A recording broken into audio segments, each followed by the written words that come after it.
Assalamualaikum warahmatullahi wabarakatuh. Halo anak-anak kelas 2 yang Bu Nisa sayangi di rumah. Apa kabar hari ini? Semoga kalian selalu diberi kesehatan oleh Allah dan tetap semangat belajar. Anak-anak, hari ini kita akan mempelajari pelajaran agama. Sudah masuk pada pelajaran 4, yaitu perilaku terpuji. Dan jangan lupa mengisi absen di kolom komentar ya nak ya. Anak-anak, sebelum pembelajaran kita mulai, alangkah baiknya kita berdoa dulu kepada Allah. Semoga apa yang kita pelajari hari ini bermanfaat dan membawa berkah. Bismillahirrahmanirrahim. Rabbi zidni ilma warzuqni fahma waj'alni min ibadikas sholihin. Ya Allah, tambahkanlah kami ilmu dan berilah kami pemahaman, dan jadikanlah anak-anak kami anak yang soleh solehah. Amin.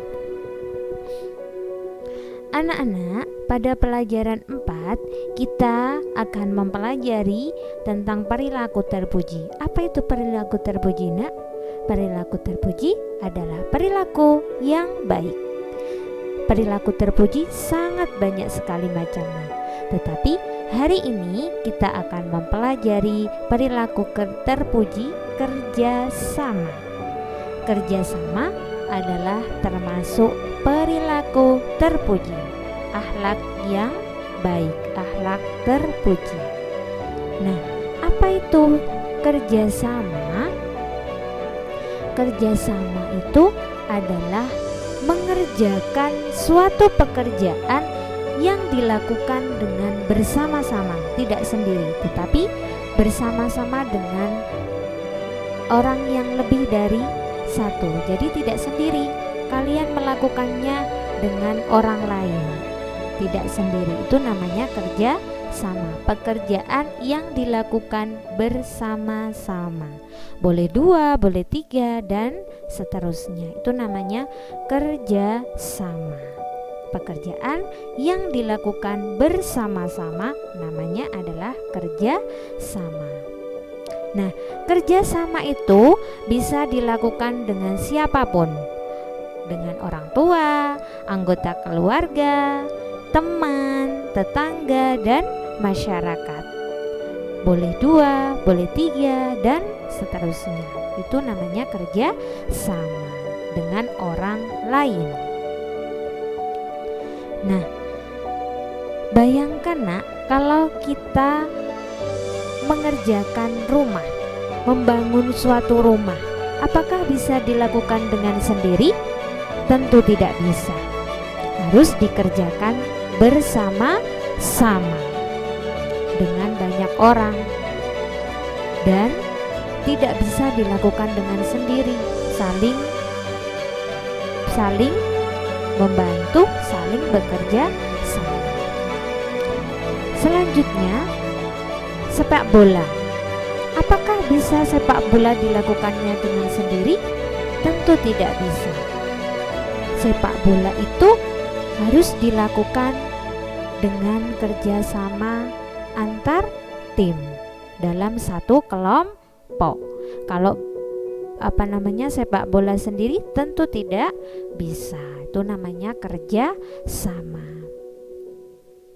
Nah, contoh kerjasama dengan orang tua, contohnya adalah misalkan orang tua kita sedang mencuci pakaian, kita pun harus bekerja sama dengan orang tua kita. Kita harus membantunya. Kalian memperas, ibunya yang menjemur. Itu namanya kerjasama, biar pekerjaan cepat selesai. Selanjutnya, ketika mencuci baju, kalian yang mengambil baju, ibu yang memasukkan ke dalam mesin cuci, atau kalian yang mengambil baju, ibu yang mencucinya. Saling bekerja sama dengan orang tua. Itu namanya kerja sama. Contoh, Selanjutnya, ketika ibu sedang memasak, kalian yang bagian mengiris sayur, ibu yang memasak. Itu namanya kerjasama dengan orang tua. Kalian kalau di rumah, kalian harus bekerja sama dengan orang tua, membantu orang tua agar orang tua pekerjaannya juga menjadi ringan, ya. Selanjutnya, contohnya adalah membersihkan rumah.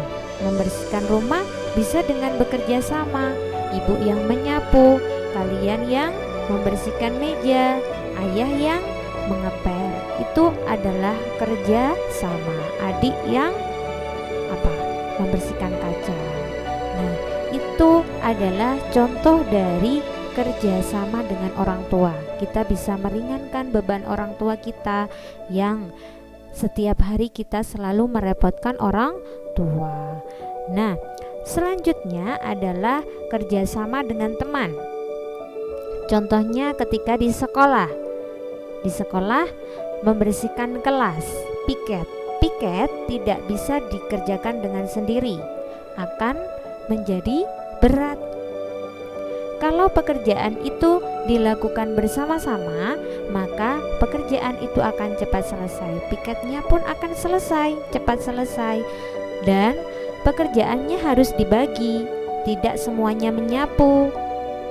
Ada yang membersihkan kaca, membersihkan meja, menata buku, yang mengepel, menyapu, itu dibagi. Itu namanya kerja sama. Tidak semuanya bagian menyapu semua, tidak. Itu namanya nanti pekerjaannya tidak cepat selesai. Saling dibagi. Contohnya lagi adalah bekerja kelompok. Itu namanya kerja sama, belajar kelompok. Kalau namanya tugas kelompok itu berarti harus dikerjakan dengan bersama-sama. Tidak ada yang diam saja, tidak mau mengerjakan, tetapi temannya yang mengerjakan. Itu namanya bukan kerja sama, tetapi itu bekerja sendiri. Nah, itu contoh dari bekerja sama dengan teman. Selanjutnya, kerjasama dengan masyarakat. Masyarakat itu adalah orang yang ada di sekeliling kita. Itu namanya masyarakat, ya. Tetangga kita. Nah, itu namanya masyarakat. Contohnya adalah membersihkan jalan. Itu juga harus dikerjakan bersama-sama.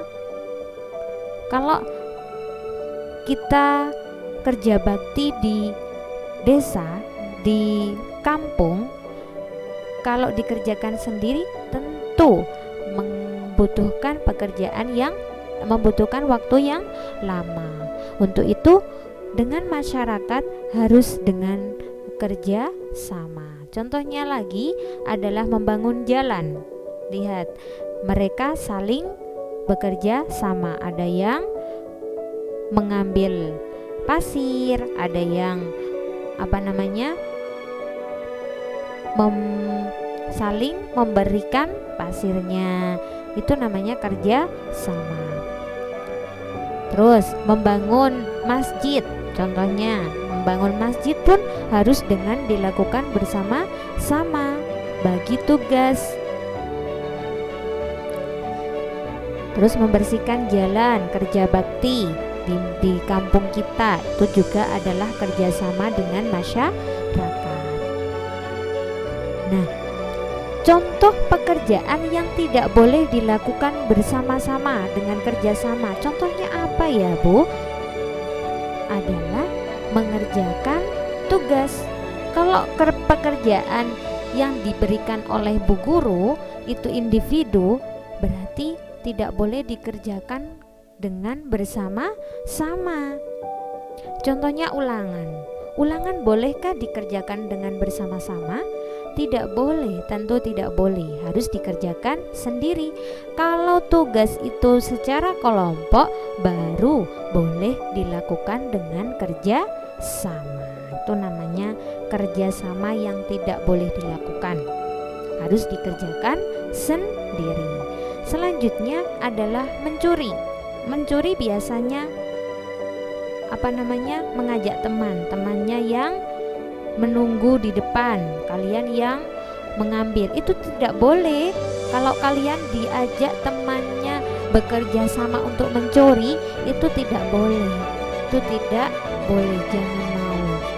Ya, pekerjaan yang tidak boleh dikerjakan bersama-sama. Nah, selanjutnya adalah manfaat dari kerjasama. Kalau kita kerjasama, apa yang manfaatnya? Tentu pekerjaan itu yang berat, pekerjaan yang berat itu akan menjadi ringan, dan pekerjaan akan cepat selesai. Jadi manfaat kerjasama yang pertama adalah pekerjaan yang berat menjadi ringan, dan pekerjaan akan cepat selesai. Itu manfaatnya kalau kita bekerja sama. Nah, bagaimana sikap yang harus kita lakukan pada saat kerjasama? Sikap dalam bekerja sama itu seperti apa? Yaitu harus ikhlas. Ketika kita kerjasama harus ikhlas dengan tulus. Gak boleh mengharapkan imbalan apapun, harus ikhlas. Kita membantu ibu, bekerja sama dengan ibu, bekerja sama dengan teman, harus ikhlas. Tidak boleh mengharapkan imbalan. Bu, saya mau membantu ibu tapi aku minta uang. Nah, itu tidak boleh. Itu namanya bukan sikap ikhlas. Sabar, harus sabar, gak boleh gerundel aja. Apa sih ini, Bu? Apa sih ini, kok gak selesai-selesai? Nah, itu bukan sikap sabar. Sabar itu harus harus telaten, membantu, harus sabar, gak boleh emosi. Rendah hati, gak boleh sombong, menyombongkan diri, tidak boleh, harus rendah hati. Saya lo sudah banyak bekerja dari tadi. Nah, itu namanya sombong, gak boleh. Kerja sama harus mempunyai sikap ikhlas, sabar, dan rendah hati. Itu yang harus kita tanamkan dalam diri kita. Nah, itulah nak yang kita pelajari hari ini. Kalian harus mempunyai sikap kerjasama, dan dalam kerjasama harus mempunyai sikap ikhlas, sabar, dan rendah hati. Alhamdulillah, pelajaran hari ini sudah selesai. Semoga bermanfaat. Assalamualaikum warahmatullahi wabarakatuh.